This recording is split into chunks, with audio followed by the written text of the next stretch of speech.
Ancient Africa, science and physics come from ancient Africa. Oh, yes, we are.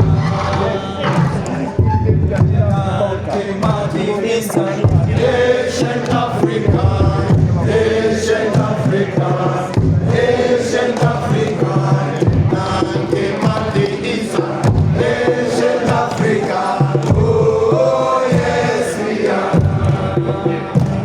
So let's come together, we are ancient Africa, ancient Africa, ancient Africa.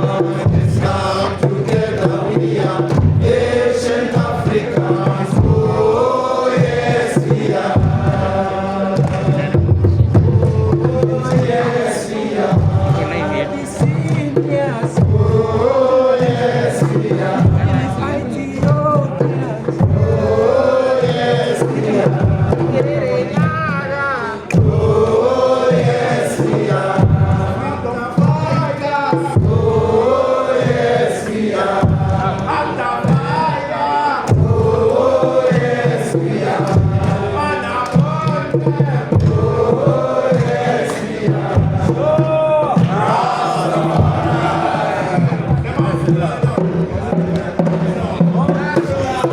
In the Rastafari places of worship, in our tabernacles, it combines the elements of creation, which include earth, sound, fire, and the water.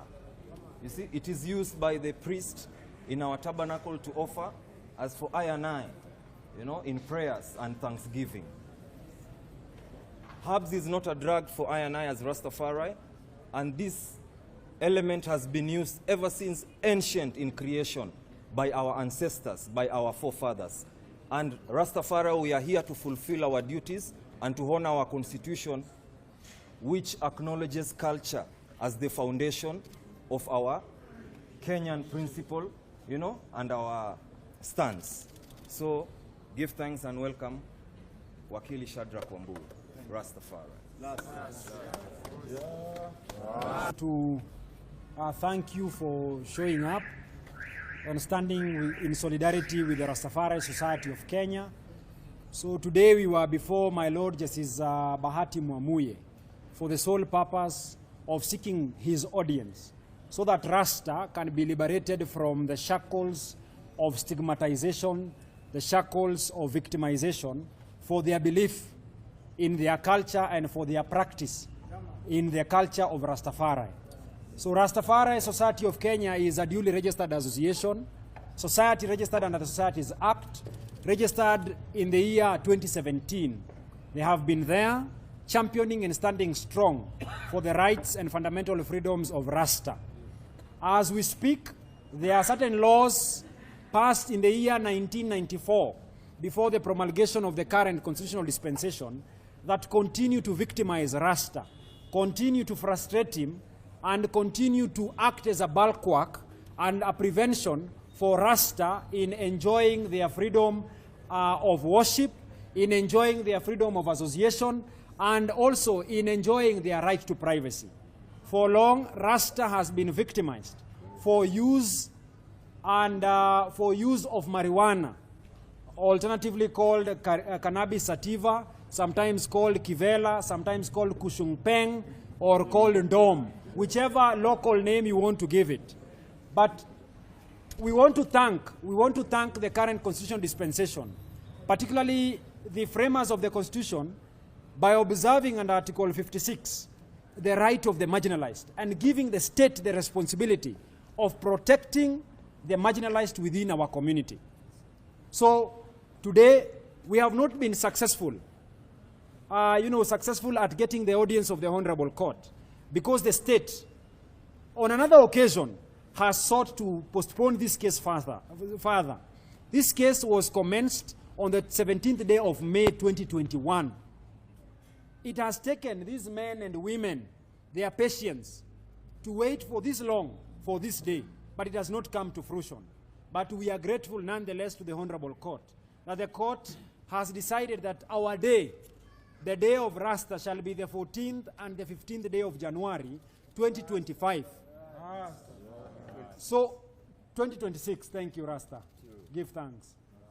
So next year, on the 14th and the 15th day of January, we'll be coming here at 9:30 for the court to hear Rasta. We have lined out 3 witnesses who are going to testify, give evidence before the court, so that the court can be justified in its decision.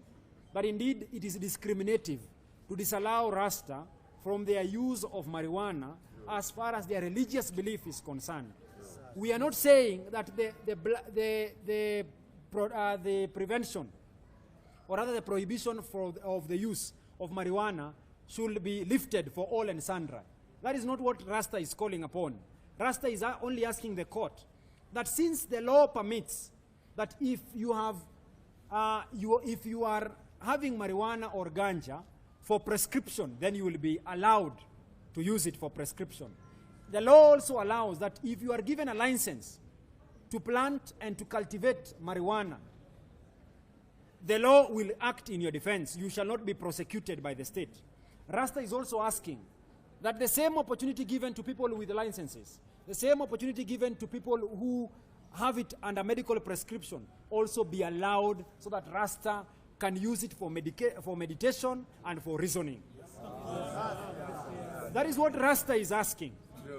So we thank the court yet again that the court has given us dates backwards, moving backwards, so that even as we speak now, we know that if all remains constant, the court will be making a decision on this issue, on the constitutionality of Section 3 and Section 5 and 6 of the Narcotic and Psychotropic Act on the 12th day of March 2026.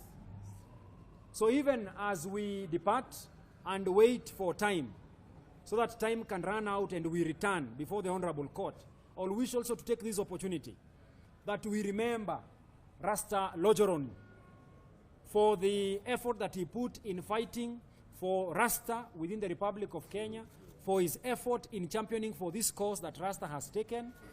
And I will pray that if you so permit, we can also have a moment of silence for 1 minute to remember Rasta Lojoron Jaden for his effort in fighting for Rasta and what Rasta stands for. Before we can also pave the floor for my senior, Mr. Danstan Omari, our patron, to also say something about what has transpired today. Thank you. I want to say about also in the constitution.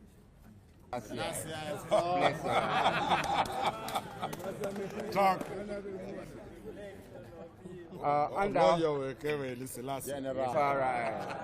So last year, the first, having been a drafter of this new constitution at Bomas, with Honorable Wangari Maathai, we got a culture in our constitution. The article in culture, Article 11, 3B, says that the government shall allow or pass laws that are going to allow people to make or do research on all indigenous seeds and variety of plants. That includes marijuana. But we are not allowed to touch the marijuana. Who says so? This herb was brought by His Most High, Almighty, and brought it to this land. Now they are saying it's not good. In the Bible, or Bible, as you call it, anyone against any creation of God, whether it's marijuana, whether it's another small insect, and you keep on killing them and you're not eating them. You are slashing maize and you're not eating them. Unasema unakula ganja, alafu unashikwa. Kwa nini unashikwa? Kwa nini unashikwa? Na katiba inakubali ufanye research. Sisi tuko Magini Lions, not guinea pigs. Sisi Magini Lions. Tumechoma mpaka tukajua vile inakaa. So what we are saying is out of experience. And the government or whoever says that we should not legalize or discriminalize, atulete evidence yake ya kusema no. Lakini tunajua cigarettes are bad, alcohol is bad, hard drugs are bad. Athletics are got in drugs. Nobody arrests them. Is that true? Who arrests the athletes when they take those hard drugs? Nobody. But Rasta with the herb, he's got an AK in his hand. But that's not the issue. The issue is let us live together with everything that we have. Almighty has blessed us with good brains of law and natural brains of articulating how we move forward.